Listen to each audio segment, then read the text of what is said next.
All right, so I'm going to talk a little bit about Padlet. Padlet was, I guess, popular maybe 7, 8 years ago. It was kind of really the rage.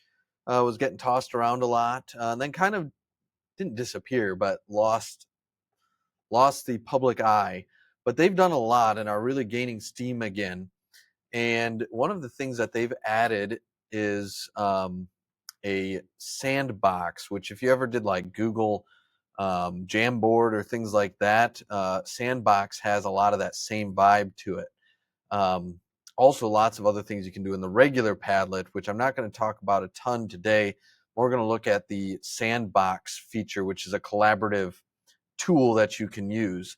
And there's a pretty robust free version of Padlet. So mine isn't the free for certain reasons, but not what I'm going to show you today. So one of the things in the free version, you're limited to 3 boards, either regular Padlet boards or sandboxes or a combination of them.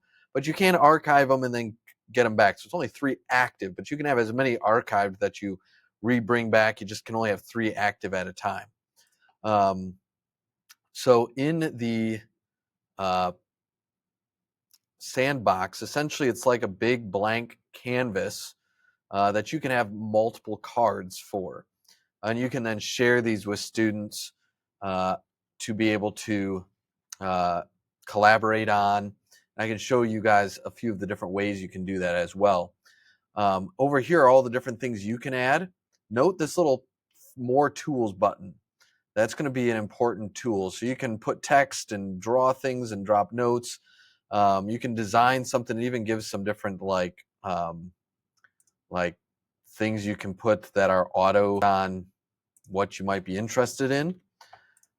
So kind of some pre-made ones that I think are pretty good. You can even search a bunch from what they have. But if you wanted to start from scratch, let's just say you wanted to do a poll for students to respond to. They have a cool poll feature. And so if I click poll, and notice I can add all these, add things from Google Drive. I can add pictures. I could take a picture of me right now and add it. I could add videos. I could add all sorts of things. But this poll button is pretty neat. So let's just say I want to say, what is your favorite color? And red, blue, green, and yellow. Now it does limit me to only 4, so I can't do more than 4, but I add that. And then it's just a big blank canvas, so I can put this wherever I want it. If I wanted more than one poll, I could put multiple polls on here, or I could resize it and just make this one just this poll. And then, so then I could go add a new card. And so I still have my poll. And then I now want to have something like maybe students.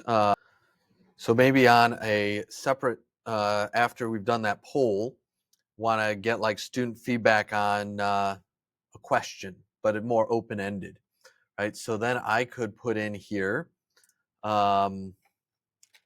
what word comes to mind when you think about organizing a project, right? And so maybe you're going to be talking about different things that students have to keep in mind when they're making a project. So I can take this, I can resize it, I can get it however I want it, and then I leave the rest of it open underneath. And I can then share this with students and they'll be able to add their own words. They can't delete my text, but they can add their own words. And you have control. You can delete things if you want, if you don't like it. But now if I want to share this, so I've got these 2 slides and I could have as many of these as I want. I could either share the whole thing and then students could go and flip between them and they could do all the cards. Or I can like share one at a time. So how I would do that is I would go to this little share, and if I go permissions, there's a whole bunch of stuff here, require passwords. I would not have any of that. You can have them log in with Google or things like that.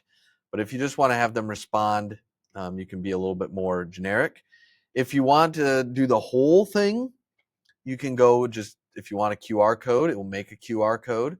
But that does not allow you to have one slide at a time.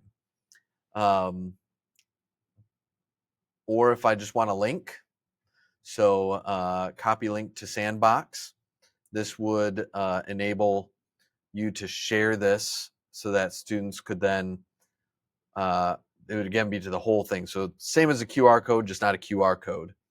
The play link, that does not allow them to edit. So they'd just be able to see what's happening. Probably don't want that. The breakout room is an interesting one. So if you click this, this will give you a link just to each card. So if you wanted to do the poll, you could copy this link, you could give it to the students, and it would just be the poll. And then you could copy link 2, would be for card 2, which would be the second one, and it would allow the students to be able to go on and add their own things, add their own words to that. So if we were to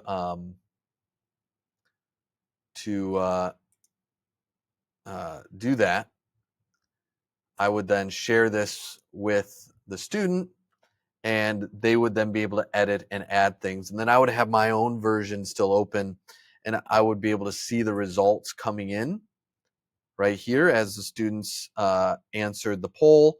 And then I would have this open, and I'd be able to see as students went in and added words, I would be able to see their responses on here. Should be able to edit them. I'm going to go in a different tab. You won't be able to see it here, but I'm going to go add some stuff as if I was a student. All right, so I have gone ahead and as a student, and this would be what students would be able to go on, and they would be able to add words to this. And if I didn't like it, I do have the power to delete it, right? If they were to type something that they shouldn't. And this would maybe be something, if you're really worried, you can have in that share that they have to log in. And you should be able to then see who published things. So if you're worried about that, you can make sure to have that there. But if I didn't like something, I'd be like, okay, this is kind of given in the question. I could go in and delete it and change it. Or if I wanted to really emphasize things, I can go and make, one bigger as things are coming in, and I can even, organize their things underneath. They can move their own stuff around too, but I have control over their things. So, and then if we were to look on the poll one, I did vote, and I can see the vote there came in, and I voted blue, but I'd be able to see as this came in what was all happening. Also, those links, again, that's in the share. And to get each individual one, if I wanted to give them separately, would be the breakout rooms. If I wanted to just give the whole thing, and the only thing with the whole thing, especially with students, is they can click between the slides. They're not necessarily locked on the one slide that you're giving them to work on at once. They can just go through all the slides. But if you do use the breakout room, those are just links. So if you wanted to make a QR code that was scannable, you just take that breakout room link and go to a QR code maker and make a QR code that could be scanned. And that can be then done on a phone or something like that, or on a Chromebook, however they scan it, if you're going to go that route. All right, so that is an idea with Padlet Sandbox.